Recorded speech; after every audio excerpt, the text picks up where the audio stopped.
The following program contains views that are not those of WVTC, iNetworks Communications, their subsidiaries, affiliates, or financial supporters.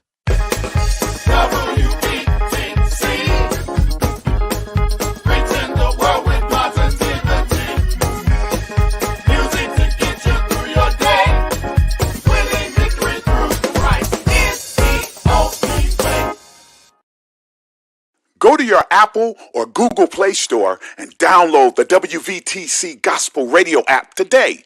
You can also say, Alexa, play WVTC Radio Skills. Would you like to play WVTC Radio Network? Absolutely. Download it today. Praise the Lord, saints. How are you all today? Thank you for joining us on another Saturday morning. I am Bishop Sherman Henderson, the senior pastor of Revival in the Land Missionary Baptist Church, located at 9134 South on Cottage Grove. And good morning. My name is Marquise Holyfield, evangelist at Revival in the Land Missionary Baptist Church. We're so excited to have you with us here with RIL Inspiration Radio here at WVTC. So thank you for joining us this morning. Stellar Award, two times. Oh yeah, two times. Stellar Award winning radio station. This ministry that Pastor Morris has here is really a blessing. And not only can you join us, but you can join some of the other shows that's on. You can download the app and follow us on WVTC. So today we got those of you who watch us every week know normally we start off with like topics of the week, what's going on, but we got a fun-filled show, so we're going to jump into our relationship conversation because we got a two-parter. Then we'll do our spiritual conversation, and then we'll end with sports because we won't be able to talk about this week in the news because the relationship conversation is just going to be real good, y'all, real good. Did anything in the news happen notable that you can think of that happened? Well, I mean, one thing I wanted to point out is that, so they've said for the last 3 years, but they're saying for the last 10 years, in February, we've had tornadoes. Mm-hmm. So you all know, and it's on the same day, y'all. Really? Yeah, so every February 27th, we have some type of tornadoes. At least for the last 3 years, we've had tornadoes. So last year on February 27, 2023, there were 3. This year in February 2027, there were 11. Oh, wow. And then the year before that, I think there were like 2, and then there were like 1. So they're just saying, being mindful of like the tornado piece coming back and our weather shifting and changing. And we know it's climate change. People who, we know that some people don't believe in climate changes, but we know, obviously, we've been having 60-degree weather in February. But you know what? I love it. Yes. If this is global warming, I'm going out to buy some aerosol cans. And I'm going to start using aerosol deodorant because I love 60-degree in Chicago in the winter. It's beautiful outside. Yeah, it's just long as that our summer stays summer. That's I don't want it to be like 115. It'd be like 115. I'd be like, oh my God, this global warming is killing me. Exactly. So, wow. Did anything happen? So the storm, there was a big storm that happened. Yeah, so we had really bad tornadoes across Chicagoland and Chicagoland suburbs as well. It was Cook Lake County as well as in Northwest Indiana. So I know Mundelein got hit really bad. Mm-hmm. There were a few people that was displaced from their homes. There were other suburbs that were hit really bad with property damage and so forth and roofs being torn off. So, we had quite a few tornadoes that hit. They were mostly EF zeros and EF ones, but those still are high winds. Those are anywhere between like 30, 40 to 50 winds. So very safe out there. I can't think of anything else that happened noteworthy in the news, probably because I didn't watch the news this week. I've been guilty of not watching news because, when you watch too much news, you start to get into the news cycle. And I think that's what contribute to people going into their own bubbles, right? Yeah. I mean, the same news. I'm trying to think outside of just a few things that's just been going on, like we've seen the high crime and so forth that's happening. I know recently we saw that in the Beverly area, there was a smash and grab right there on 95th and Bale. There's a popular shop called Shop 147. Yeah. They rammed the car in there so they could steal clothes. And the car was totaled. So people on the Ring app was like, okay. Right. Good morning, Frank. Good morning, Frank. Hey, I just want to say that if you're not doing anything, and tomorrow, not if you're not doing anything, but we want to always extend a welcome for you to come out and join us at 11 a.m. Tomorrow is the first Sunday, and if you would like to start the first Sunday of March out on a good tune, you can meet us at 9134 South on Cottage Grove. We promise to have an inspirational word for you there. Yes, and a good teaching is what, Bishop brings a word that will uplift your spirit, but also teaching you something. He always teases us how when we have guest pastors come and speak, before they can't finish the scripture because the church has finished the scripture before they have. But that's good Bible teaching, though. Good Bible teaching. Bible teaching church. So this relationship topic, which is a fiery one. Woo. Yeah, so It's a two-parter. So we're gonna talk about the first part. So let me tell you all about the first part, so then y'all know what it is that we are doing. So our first part of it is we're going to be talking about finances and relationships. That can really go for not just those who are in the dating world, but that can go for across the board. Yeah. Because finances play a big part. Well, marriages and if you're dating. So it's finances and relationship. And then that two-parter is the blending process. So we all grew up, well, not maybe all of us. Most of us grew up watching the Brady Bunch or some Never seen that show. Reruns of the Brady. I really never saw reruns of the Brady Bunch. He's too young for that. Reruns. I was seeing the reruns of Brady Bunch, but reruns of the Brady Bunch where we saw Mike and Carol blending their families together. So we talked about a lot of people. Some people are either widowed or divorced, and they're getting married again. And it's like, so how do you blend those families together? So it's a two-parter, and then we will have our spiritual conversation right after that. So let's talk about this good old finances, money and relationship. Money and relationship. There's two things that tend to drive relationships to the point of the brink, and one of those things is money. It is. How do you handle money? Well, it goes back to the key factors, what you just said. How do you handle money? Because I think what it is that very rarely you find in the relationship that you have two partners that both individuals handle money well. You either have a spender and a saver, or you got two spenders.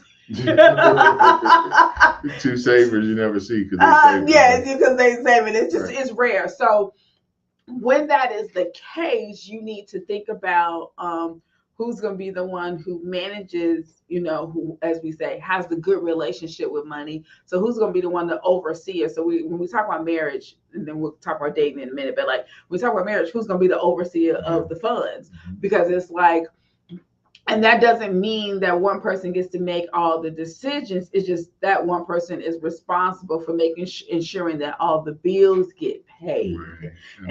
And get paid on time, so that you have, good stewards, good stewards of our finances. So we have good credit and all these other different pieces. So I think that's going to be key and important. But a lot of times, you have some individuals in marriages where that's the point of contention, because sometimes it's like, well, some people think that's the man's job, and then some people think that's the woman's job, and not understanding that it's really about who's the best fit. Right.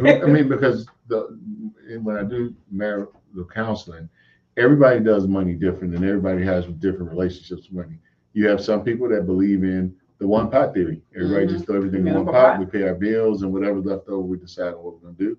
Some people have the two pots theory, where I have my pot, you have your pot, and then we got the household pot. And then some people just have a two-pot theory, where let me know what you need and we'll get it paid. So it's a matter of what works for each individual person and each individual family, because who wants to go into the house and the lights are not on, right? Nobody. Or go in the refrigerator and there's nothing to eat. Right. Or have your car repossessed. It's those things that are key and important. But I think some of the things to really think about when we talk about money and relationships is having that communication, like you said, especially within this in the marriage, and as you get ready in the dating process. So the marriage process, before you get married, in that counseling session, while you are dating, you all should have the money conversation. I think that even couples need to have ongoing conversations, because where I was going with that is how each each couple deals with money, there should also be a financial plan. So you should have some kind of plan. And what is that plan? Is that plan? Some people use the 50-30-20 rule, where they use 50% of the money that comes in for living, and they save 30%, and then the 20% goes toward entertainment, trips, and things like that. So you have a plan, because if you don't have a plan, what happens is that you just going along and things come up, right? So if I know that I got to pay a light bill, then I know that I can't bet on the game, right? Right. Not that I would, but right. But then we also, because we say the 50, 20-30 rule, but we also have to think about, there are many people out here right now with the inflation that make just enough money just to pay bills. And so that's a good conversation to have, because the people who are able to save, it's phenomenal. But there's some people who they go to work literally just to pay bills. So what do you think they do? And if they're a couple, what do you think? Well, in a couple, I think is one of the things. Look at your spending. It's one of those things of one of my good friends, her and her husband. She's the saver, so she's the one that goes in and be like, okay, well let's renegotiate the cable. Let's renegotiate the car insurance. Let's renegotiate. Do we do cable? Do we do streaming? Gotta have cable. We gotta have cable. Well, and then it's like, okay, well, do we bring down the internet prices and stuff like that? So it's finding different ways to cut corners. Are we cutting coupons? And I know people are like, okay, that's a lot of work. But if you want to be able to have a more meaningful and life piece, where if you are just working, what stuff is just to cover, and then it also could be, can you find you a new job? Yeah, that's what I was gonna say. I was gonna ultimately say that if you're not making enough, it's really tough to lock yourself in and not at least try to find a better paying job, right? Or a job that may offer some benefits, right? So like if you get a job, for instance, that work from home, you're gonna automatically, if you make more money, that's good, but you're also gonna not be spending gas money. Right. Well, you won't be spending gas money, you won't spend lunch money, because you're going to be eating at home. So it's like it's some savings and stuff that's going to help you in the long run around those things. Also, just making sure, if you have a large family, are you buying your groceries in bulk? So one of the things that, even though I don't have a large family anymore, my children are grown, but even now, me being a single person, what I have learned is that I still go to Sam's Club and get my paper towels and my tissue, because if I spend the $21 that it costs for me to get the tissue, that tissue lasts me for 3 months. So for 3 months, I don't have to worry about paying the $7 to $8 per 24 roll of tissue, and now I have enough rolls of tissue to last me for 3 months. I got enough paper towels to last me for 3 months. So it's helping me in my budgeting, because I'm not spending more. And that's the same thing when you vegetables, not so hard, easily to do, but definitely on the meat piece. Are you buying your meat in bulk? I used to buy just a piece of fillet, and now I buy a whole fillet of salmon, and I cut it up, and that's 3 meals. And then I freeze it. So it's some of those it's small things of doing it early on, where it lasts you longer. And then of course, some people I know don't like leftovers, but doing the leftover thing really does help. Or or if you're creative with the leftovers, you can make it into a new meal and people won't know. It depends. I could do chili pastas, more or less barbecue, but a lot of things I don't. So when we talk about those two people, the spender and the saver, we know that's going to cause a lot of stress on a relationship. It does. Right? So what would be advice for the spender and the saver to get along? Well, I think it's compromise and having a happy medium, because it's going to be some things that every time he spends or she spends, the other person's going to be mad. Right. So that's why I say compromise. So it is, do you put your spending on a budget? And what I mean by put your spending on a budget is, if you have the ability where you're not just spending all your money on bills, is one of those things of thinking about, okay, so what I do is my tithing is a bill. My hairdo is a bill. So you're putting that stuff already in the budget, so you're not taking away from yourself. But then it's also, okay, honey, I know you like to shop, whichever honey that is, the male honey or the female honey. And it's like, okay, I know you like to shop. So, okay, then you allow once a month to get a purchase, but this is what our budget is for that. If you want more than that, then you keep saving. Doesn't that work though? If you are doesn't that work like in practical application, right? But Because you know how you go if- to the store, you be like, Nike. Yeah, but then if you have, this is the thing too. So we talked about this early on. We talked about being equally yoked. Either the person's going to take on your persona or you're going to take on their persona. So if the saver's persona has taken over, you're going to think twice. You're going to still see the Nikes, y'all, but it's going to be like, okay, can I put those in layaway? Can I wait for that? Type of thing, or am I going to save toward that? And so it's one of those things, because as things are expensive, you know there's many times that I have been in the store and I'm like, do I really need this? Now my flesh is like, oh, I want this, and I'm like, Marquise, do you need that? And then I'm like, that's okay, and I walk away. Mm-hmm. And I know everybody don't have the same discipline in me, and it took me years to get there. Because at some point I was in debt, some point it was a lot. But you start to build some of those things, and I'm not saying don't do anything, because people who work every day and don't get to do anything, that makes for miserable, and that makes people want to spend more money and put yourself more in debt. So it's one of those things too, to be conscientious of, like, have a small budget. If it's like, okay, a date night, having those regular things to put in there. See what are those low cost date nights you can do. See if once a month that you can put in where y'all can go out for dinner. It may not be the $100 restaurant, but it may be, you may go get some jerk chicken or something and sit at the jerk chicken place restaurant has something, but being a little bit more feasible about how you're spending your money. Yeah. So here's my advice to people who are partnering with somebody else and you have to combine your finances. The first thing I would say is get a plan. It's always good to sit down with somebody, a financial institution or a professional, and get a plan. What do I mean by that? A lot of times if people throw money into a savings account, mm-hmm. it's more readily available, then people tend to go back and get it. So I always believe in having at least 5 to 10% of the income go to a 401k or some type of vehicle where you literally don't see it on your paycheck. Yep. So it doesn't become part of the spending habit. The next thing that I recommend they do is they do sit down and get a budget, a realistic budget. And oftentimes for the spender and the saver, I recommend kind of the compromise, meaning that every month shouldn't be a splurge month, and mm-hmm. you can compromise and do some savings.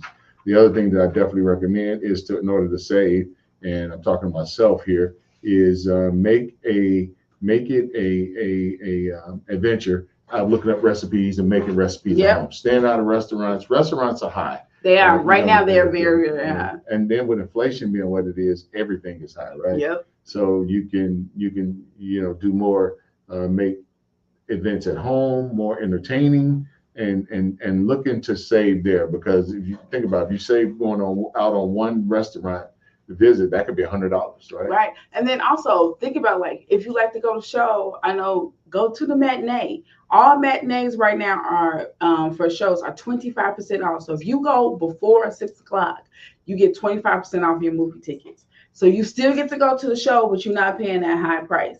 And then don't budget in if you see if you can do your popcorn thing. If you can't, then you wait till you're after to do that. The other thing is there's some very low cost, like budget dates.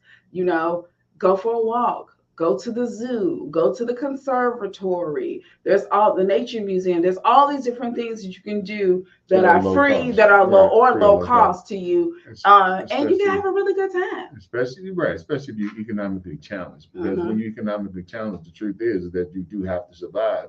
But it shouldn't be a case where you put survival over enjoying life. Because one thing about this life, you don't get a minute of it back. No, you don't. So the main thing is that if you're in a relationship, to have a plan and to agree on a plan that you can agree on, and then have a plan to better yourselves. I can remember, when I had to make the decision to go back to school and get a degree, because I was kind of capped in on where I can grow from a career standpoint. And I said I wanted to go higher and do, have more earning potential. So I went to school. So it's things that people have to do. Sometimes you have to invest in yourself. Yep. Sometimes you may have to pick up a second income some kind of way. But the main thing is that you not destroy the relationship with the stress that comes from finances. And that's the big thing, that you go through them together. I can think back, and there's times when the most fun times that I've had were times when I was probably didn't have a lot of money. I think about those days. I think about the days when I had bought a brand new TV, and my daughter, I won't name which one, was looking at Barney and hugged the TV and broke my brand new TV that I couldn't afford, right? And so, you know, even though back then it was traumatic to me, now I laugh at it. So it's more important to know that the most important things in life aren't things that we ought to be good stewards, like the Bible says. We got to be good stewards of our finances, which means that we trustworthy in our finances. If you make a credit agreement with somebody, pay it, right? You want to have integrity in how you do things. You also need, want to learn how to balance things, right? Because you can put some things on credit and pay, $100 a month for $5,000 worth of debt if you want to. I don't recommend paying off $100 a month. I'm just saying that'll be the minimum payment if you're pressed. So using credit wisely. So because you want to enjoy life, you don't want to have a case where the relationship is just simply around money, especially if it's lack of money. Right, true. I mean, and so I know we talked a lot about like relationships and so forth, and I know we did in the context of like marriage. So let's do it in the context of like you two single people and y'all dating, because that's different. When it's the marriage piece is I'm investing, you investing. When you're a single person, I'm not saying you're not invested, but you have to look at it.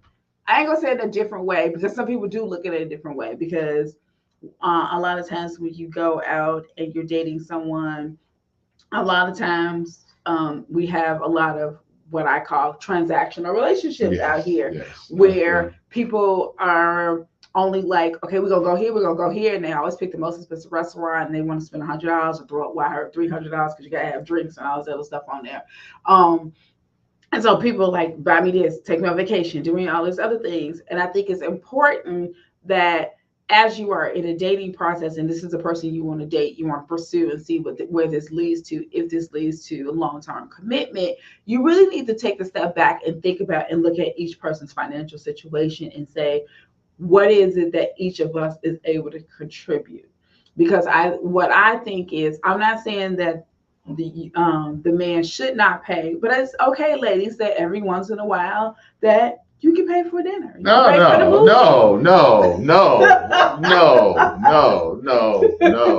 don't think so? No, well, it depends, right? So now we do know that we're in a day and age where women can be greater earners in the relationship. And I don't think that a man should have pride if his significant other makes more money than him and maybe even contribute to the household. I'm not saying that, but I am saying that when you make the decision to go out with your significant other, you ought to be taking them out. And I mean, come on, you ain't that broke. This was like, no, you ain't that broke. Now you ain't that broke. If you that broke, then go someplace you can afford, right? Right, but this is what the only reason why here you go in your pocket. No. I'm not saying let the person take advantage of you. That's not what I'm saying. What I'm saying is one of the things. Men like to know that somebody appreciates and values them too. And so I'm not saying that every time you go out, and I'm not saying you should be dropping hundreds and hundreds of dollars, but it's okay if y'all go to Starbucks and you be like, baby, I got the coffee. Okay, Starbucks. That's what I'm talking about. Or we go to, But I am not going to be sitting up in Ruth Chris. Oh, no, that's not what I was saying. She's going to open her purse.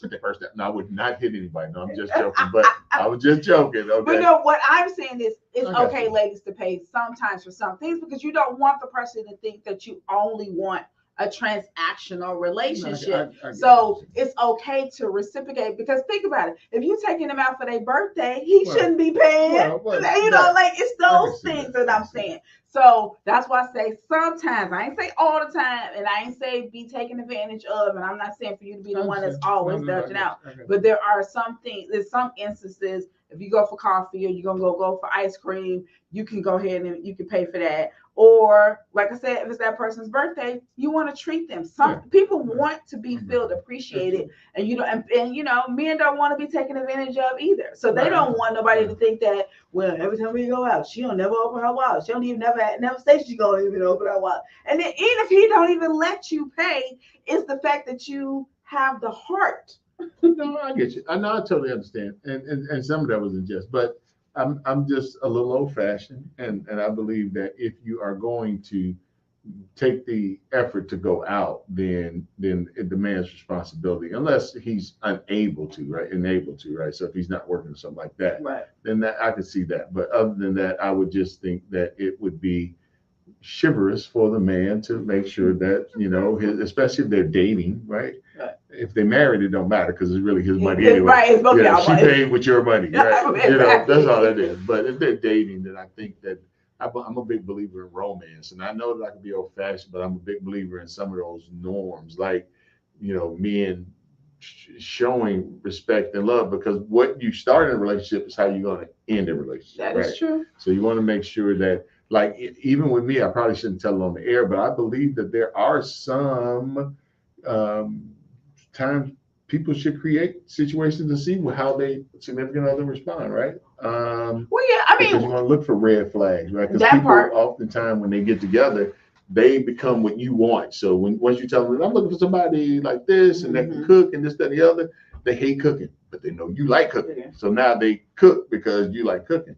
Whereas you want to get to know the authentic person, not the person who is overextending themselves, because it's going to come a time when what was cute ain't going to be cute anymore. No, and I think that's too, and that's why I say it's important too, because over time they gonna want to know, do you have my back? And that's why I'm saying, I'm not saying, ladies, you need to be breaking the bank. I'm not saying you need to be paying for all dates and so forth, but it's okay if you're going out for coffee, you're going out for ice cream, or you're going out for dessert or an icy or whatever it is that it's okay. It's okay to treat. Absolutely.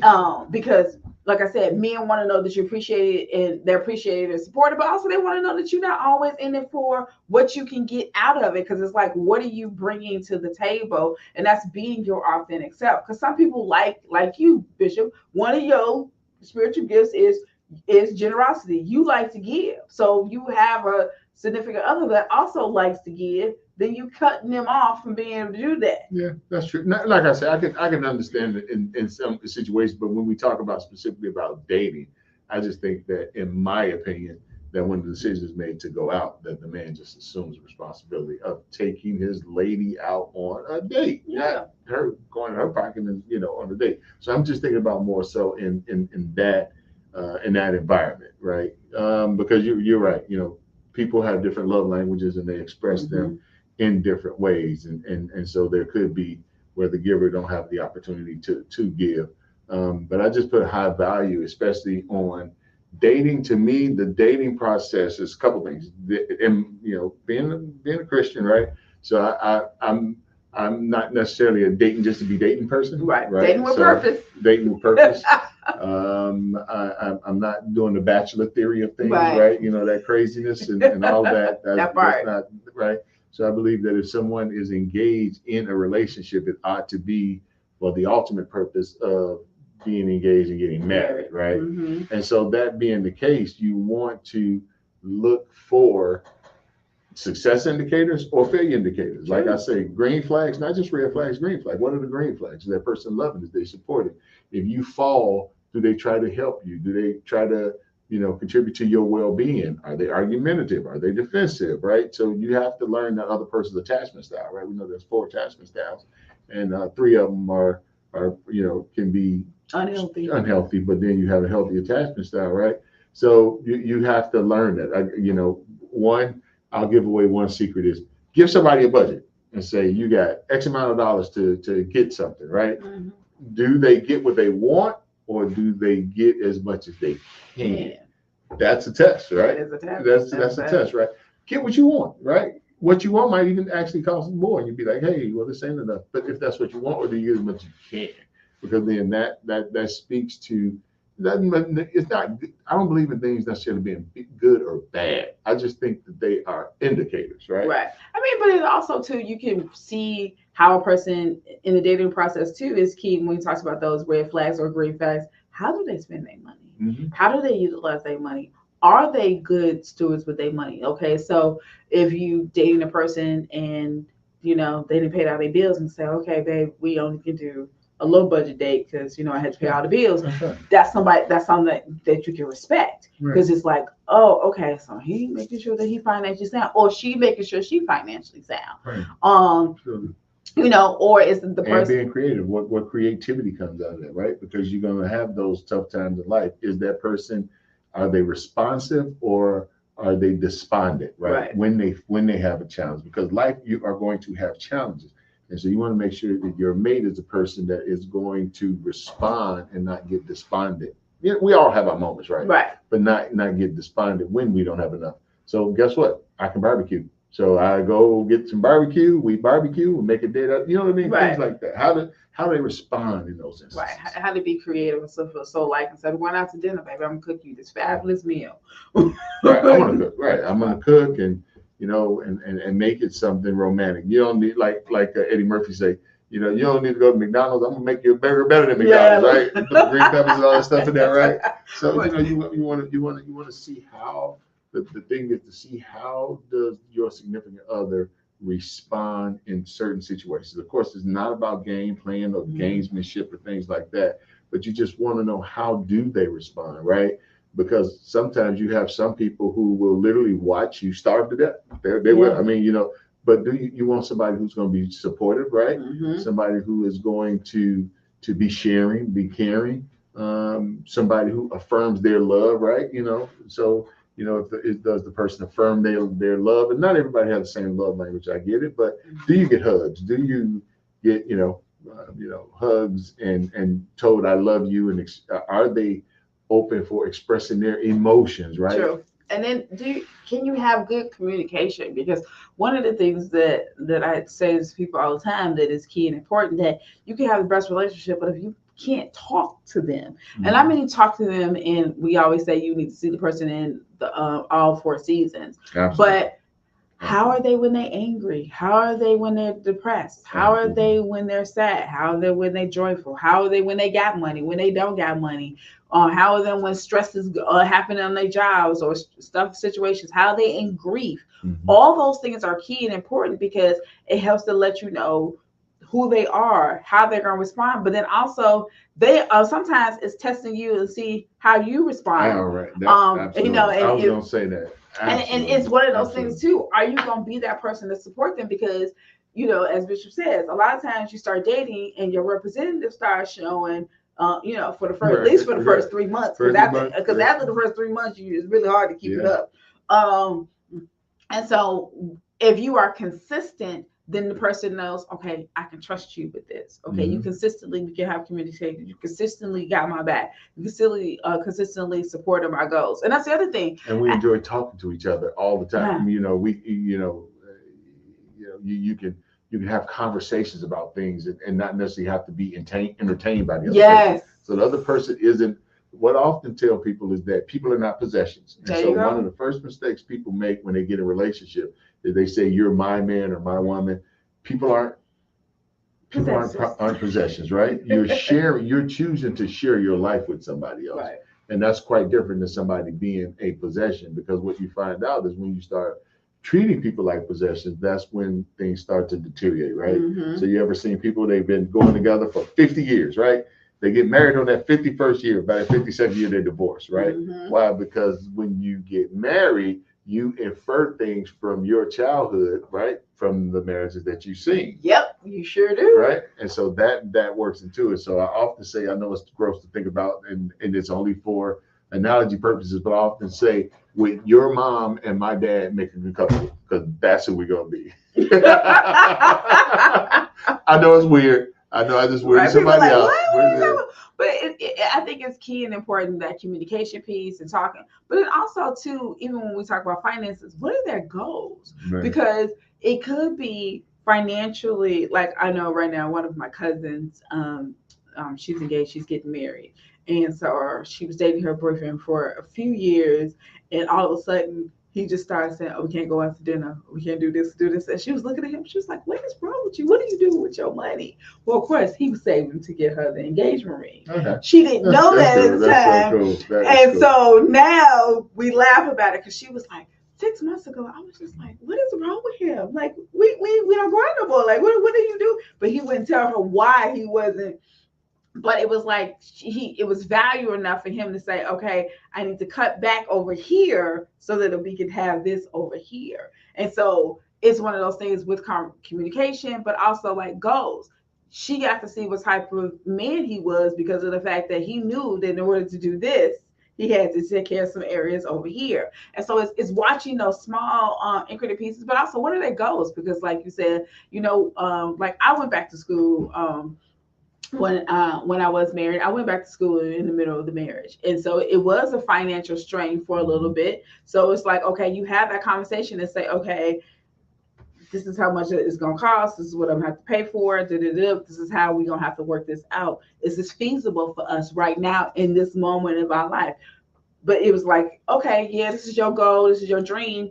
We're going to go ahead and let you do this thing. Okay, and we'll have to do what we need to do to make it work. But it's those things. Are you supportive of that person's dreams and goals? And what are their financial goals? So if they are in debt, are you willing to help them to figure out a way to get out? Or are they working on a plan to get out of debt, to have better spending and saving habits and so forth? Because all those things are key, because where somebody is financially right now won't be where they are 3 years from now if they're growing and have a plan to what it is they want to do. Now, some people, if they don't have a plan and they're not growing, they don't have goals, they could be in the same financial situation. And what about the reverse situation? Because we do have some of our older viewers.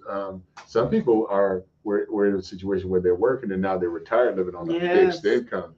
So that can be a strain on a relationship too, trying to get accustomed to the new income. And again, that's where that financial advisor will come in. I ain't got money for a financial advisor, but if you get a plan to deal with things and address them, do you look for housing that might be based on your income? Do you, what things can you do? Can you get a second job where you might work a couple, without violating the terms of your retirement? So all of those things are stressful. Have you ever noticed that in life it's kind of like we live life in phases? You know, like a little kid, then grammar school, high school, first getting married, starting to have kids, and it's always phases, and those phases tend to go in years of 7, right? And so we want to make sure that we having a plan to be able to get us to our next phase. And then what does that next phase look like? Like I'm in my 50s, I'll be 57 in about a month, right? Yeah. Whew, gosh, that sounds rough to say. But now I'm starting to think in terms of what happens when I retire. But here's what the good Lord told me. He said, you got to run through the tape. You can't be focused so much on retirement that you're not focusing on today. Right. Because there's a lot of good and productive work you can do today. And sometimes that's how we are. We're so far in the future that we're not no good today, right? And so those financial decisions are today. The choices we make today is going to impact that. So we can't worry about that. We just have to manage this. Yeah. Does that make sense? True. But like they always say, when you focus on the past, that puts you in a place of depression. When you focus too much on the future, that puts you in a place of anxiety. Exactly. So if you want to be in the place of joy, you need to focus on the present and then do little pieces along the way to help you to get toward the future. Because the truth of the matter is, the only thing you can do with the past is learn from it. That's it. You can't go back and change a thing. You can change some things that you did in the past for your present to make sure that your future is better. But if you still worried about what happened 10 years ago, or if that's still that thing, or I made that mistake, you got to forgive yourself and move on, because it does not suit you well to keep having that worry over what you did or what you should have, could have, would have did. And the one thing that I can say is that sometimes people get Christianity a little confused. Everybody make mistakes. Yes. There's few people who are their best reflective self all the time, right? And so what we have to do is we have to have a strong enough relationship with God to realize that God is God and we ain't God. Hello. We not God. We have our moments. We have our right, as I often say, that, when people sin, we point our finger at them, but we know that sin lies around, I always called it, hungry, angry, lonely, tired, anxious. Yep. That's when we become real vulnerable as humans. I don't care who you are.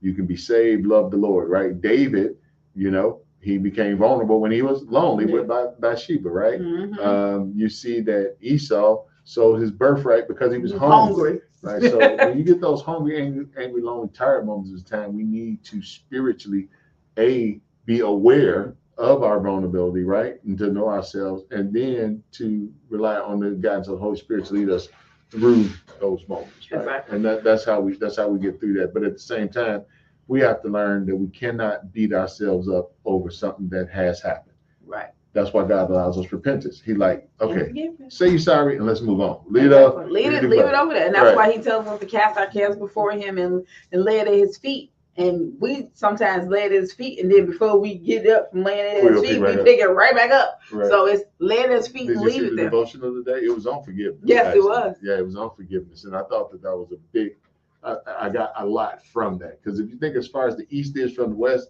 that ain't Chicago. Oh, no. That's not the state, right? He's going to That's California to New York. I'm thinking when he says Maine, if you think about it. I'm thinking the Lord is saying he's throwing it as far as the beginning of the time is away from the end of time. It's gone, right? Mm-hmm. Because that's how God is. He's not focused on our past. He's focused on our future, right, and who we are as saints. And I think that's important for us to know. We have got to accept the fact that we're not perfect. No, and we're going to make mistakes.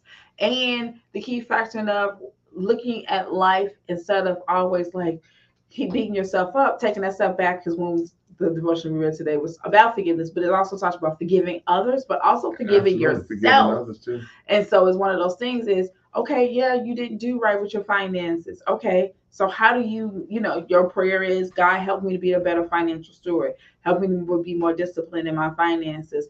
And then you'll start to see those different things come along the way to help you to be able to be that. And become a student of. I always believe that, we often think that we have mentors, that we have to have somebody who's physically there. Well, sometimes you don't have that luxury. So what I have done in the past is I went out and got myself what I call virtual mentors. Mm-hmm. I listen to people like, Dr. Stanley. Mm-hmm. I listen to people like, I love Creflo. I know some people can't take Palette Creflo. I like Creflo, right?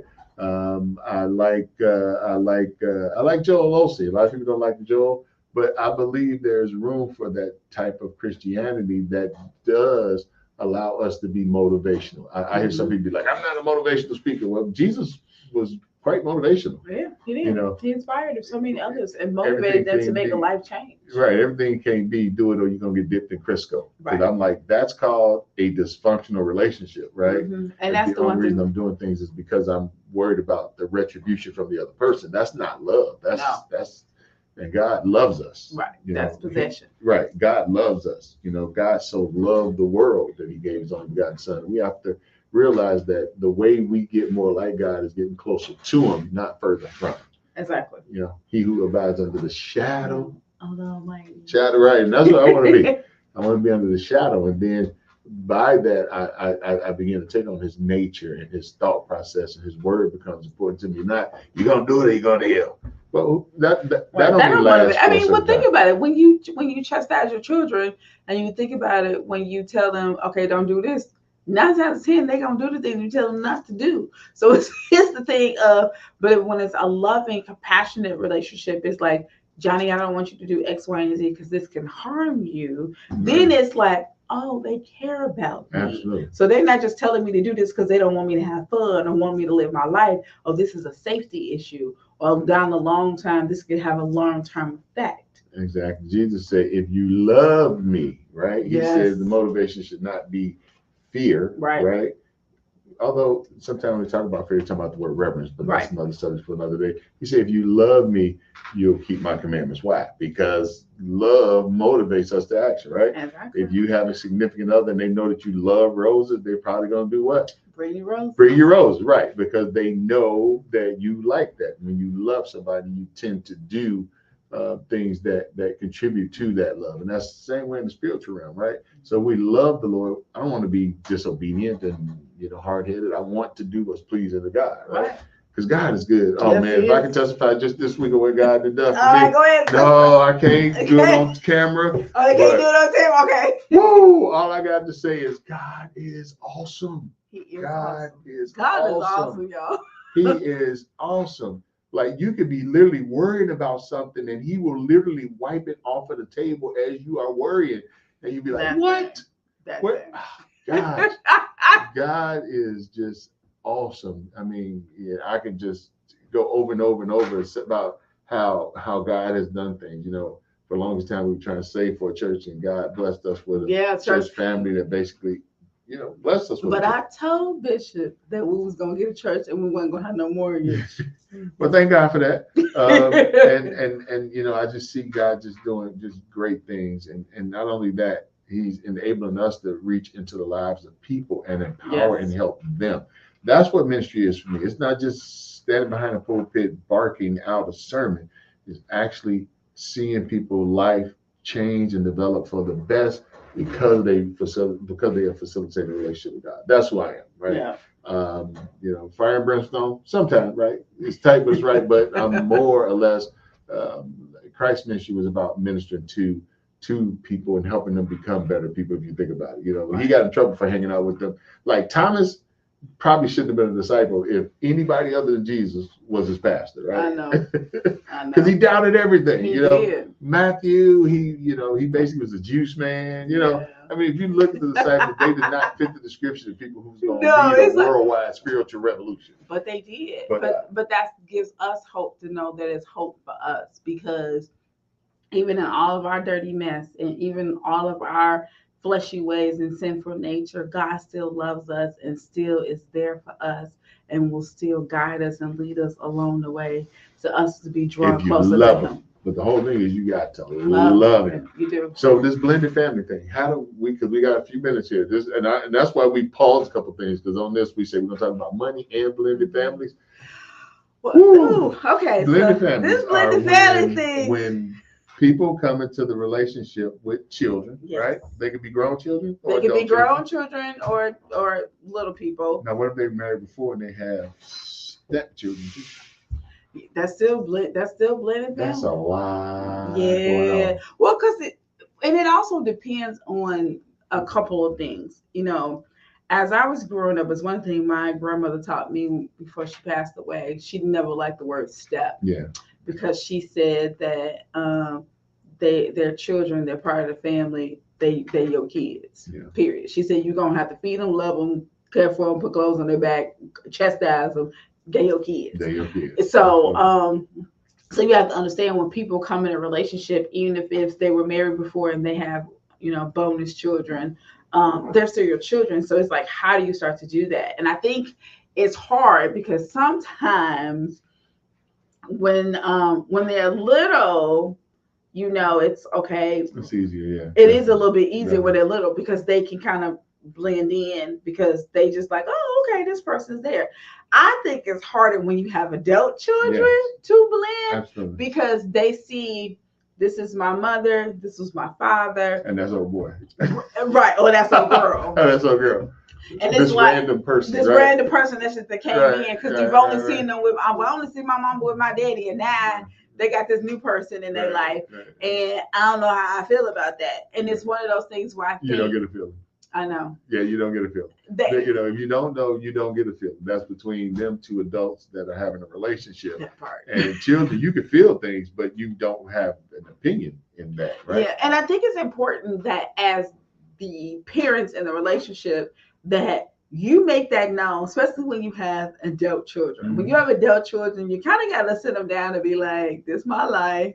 And it's strange because they want to become the adults to tell you what you can do. And then my thought is this: like, before you started dating X, Y, and Z, did you ask me one time could you date them? Thank you. I met them well after you all were going together, right? So what makes you think in your mind? What logic in your mind are you processing? Do you think that I am going to get permission from my child to be in a relationship? Exactly. Or that is insane. And then they're like, oh, we want to get to know them. Okay, in due time, in due season. Everything is in decency and in order. Yeah. I need to get to know them and know, like, do I want them around and so forth? Is this the right fit? Is the right person for me before I start blending everybody else in? And then also you have to do it in phases, because you also need to know, because knowing who your children are, you probably can't bring them around all. I have 4. You probably can't bring around all 4 of them at the same time, because they like to gang up on people and be like asking 50,000 questions,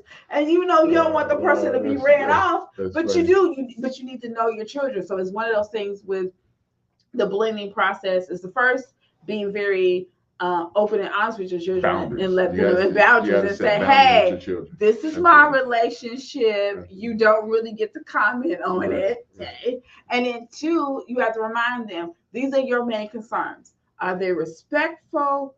And are they respectful toward me, and they're not harming me? If they're not doing those things, mind your business. And I would say this, and I would also say this as well, but that's for my potential, like, when I get there or there, whatever. Right. The same way, I'm going to want them to have a decent relationship with my children too, at the same time, because it's different for adults than children, because what makes any relationship is having some type of history. So having events and having spent time together. So knowing that initially when you start dating, that there's this void, especially if they're grown, right? The only frame reference they have is you with your other significant other, married person, or who's ever out there. So you have to understand that, and understand where they're coming from, and respect it. That's where their frame of reference is. So when I say things like they don't get an opinion in it, I'm talking about internally inside of you. You have to set the boundaries that, that when it's time for you to start dating, how you're going to date, what that path to dating is going to be. Right. But understand it at the same time. So if you have a case where, like in my case, my children are mourning, so I'm respectful to the fact that they're mourning, but they're going through their experience and I'm going through my experience. And it doesn't necessarily look like yours. And then the other piece I think of it is too, even in my own case with my children, is like, I keep saying, you got to give it time. Right. And they're looking at me like, but you have to give it time. You have to give the person time to warm up to you and be ready to engage in that way. You can't be overbearing. You can't ask 50,000 questions. You kind of be in space, and then you have to allow them to be in spaces that are comfortable for them. Because if you push it, you can push a person to the point where they don't want to be in the space. So I think that's key and important. And then the other piece of it is understanding, like, well, what does this look like? Because sometimes we as parents and we as people have the expectation where we want to be like the Brady Bunch. Right. But we also know when we're watching the Brady, it took time for the Brady Bunch to become the Brady Bunch, because they used to look at each other as like, I'm not. The siblings, the parents were okay, but the siblings used to fight all the time and have all these disagreements and stuff behind their parents' back, and they didn't know. And I would imagine that is the toughest family to blend, when you both have like adolescent and teenage and adolescent children that you're trying to bring together. My goodness, I can imagine that can be a challenge. But I would say the way that you do that again is by the same way you do in work environments, right? You do team building things, do things that's going to be, and have common trips. And when you go away somewhere and you don't know anybody else but that other person, you can bond a little bit better, because the only person I know is you. So hey, we walk into the store together. And you encourage them to foster their own relationships without trying to push them together. And then the other thing is too, and in my case, one of the things that I've done with my own children is for them have an open mind, because they have. My 4 children come together and said they got this pact. It's the 4 of them and nobody else. They started this a long time ago, and I explained to them, I said, I get that. I said, but life is going to change. And I said, I'm not saying that you're going to be like best buds. I said, but you have to be able to let your guard down enough to allow somebody that if they want to be in, to try to be in. And I think it's also just the thing about respect too, because I am a product of a blended family. My mother had 7 kids, and my father passed when I was 2. And so my dad, he came along when because we didn't believe in steps either. I was my dad. I had my father and my dad, and so my dad. He came along and he raised 7 children, and you would not have known those were not his biological children. Like all of us, like love them, and I think that's because you have that respect factor, and you have you each person is developing their own relationship, and so when you have children in that scenario, the biggest thing is to set some boundaries around respect, right? So it won't be just anything going on. It's tough when you have adult children, though. I know, and it was interesting because like even with I had my dad, and then I had my father as well, and it was interesting. My dad and I like this. I was closer to my dad than I am to my father, which sometimes we laugh about. But it's one of those things where I realized a long time ago that my dad never pushed, and he always kept saying, "This is my bonus." Everywhere we go, "This is my bonus daughter. This is my bonus daughter." And me and my bonus sisters have become really, really close. But I think you all were adults. We were all adults. Well, we knew each other when we were children, and then we went years of not seeing each other, and then we kind of was able to be right back together. And then what my youngest bonus sister didn't really know her at all. And the interesting part of it, what I've come to find out was, that's why I said the open piece. If you allow yourself to be open, when we first got introduced, we hit it off right away. And it was just like we had been sisters our whole entire lives. But we were both open to seeing, because she was scared, I was scared, and I'm like, well, I don't know. Okay, we'll see. But Dad kept saying, "Oh, y'all gonna get along great. Y'all gonna get along great." And I was like, "If you but you had to develop your own relationship." But we had to develop our own relationship, and that took time. But it was also us both being open, physically being open to allow somebody in the space, but emotionally being open to say, okay, you don't take away from, I already had 2 other sisters. Right. So it didn't take away from the relationship that I had from my other 2 sisters to bring in the other 2 sisters into my life. And then it became this joy to hang out with them, spend time with them, and do stuff, and call them, and go out to dinner and movies and all that stuff. More people to enjoy life and now I have more people to enjoy life with. Awesome. And so it's those things. That's what I said. So you have to be open physically, mentally, and emotionally to allow people in just to see. Yeah, so like you said, you got to build some time. So got about 3 minutes to go. Wow, where does the time go? Where does the time go? All I know is that it looks like Justin Fields is going to Atlanta, right? So it looks like he's going to Atlanta. The Bears are going to draft Caleb Williams. I'm not necessarily opposed to that. So I like Justin. Y'all be ready for when Justin goes to the Super Bowl. Mark my words. When he goes to the Super Bowl. Y'all gonna make the biggest mistake. But Caleb Williams, from everybody I'm hearing, is the real deal. They like these guys, but that's the thing. He is. But Justin has amazing talent too. It's not about the talent. It's the coaching, it's the plays, it's the treatment of the player and allowing them to be themselves. So if you don't open that atmosphere up, then I don't care if you bring in the criminal creme. Yeah. If you keep doing stuff the way y'all been doing stuff, it's gonna be the same. It's gonna be, and that's my worry, no matter who the Bears draft, because I believe that they're doing this strictly for money. I do too. They don't want to pay Justin a big contract, and they want to go get more pieces and have a quarterback that's real similar to Justin. Is what I believe at the end of the day. I believe it's all about money. Yeah, it is. So that was about the White Sox moving down to the new 78 if they build it. I love that idea. I say put the Bears down there too. Build this big community around them, and then have a field. Can they share the same field? I'm wondering. I don't know. And put a dome on it. And could you imagine that right on Roosevelt Road and Clark? That would be nice. It'd be easier. Nice. It won't be as congested. It'd be easy to get to. All 5 of the trains, go there.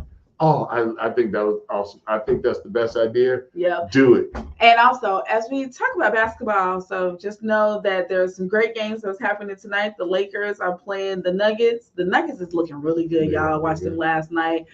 We also know Milwaukee is playing tonight. Giannis will be playing. So y'all keep up with what's happening on there. We still got a little ways to go before we get to the playoffs and figure out who's going to be in the finals.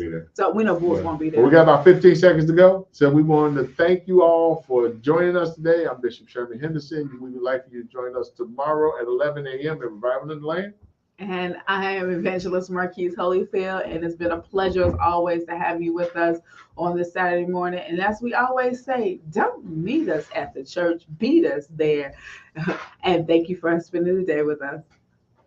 Go to your Apple or Google Play Store and download the WVTC Gospel Radio app today.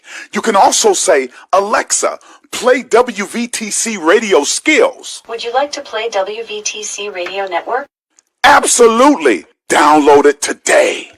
Views made on the preceding program are not those of WVTC Radio, iNetworks Communications, or their financial supporters. Winning victory through Christ, WVTC Allsip Chicago, and iNetworks Communication Station.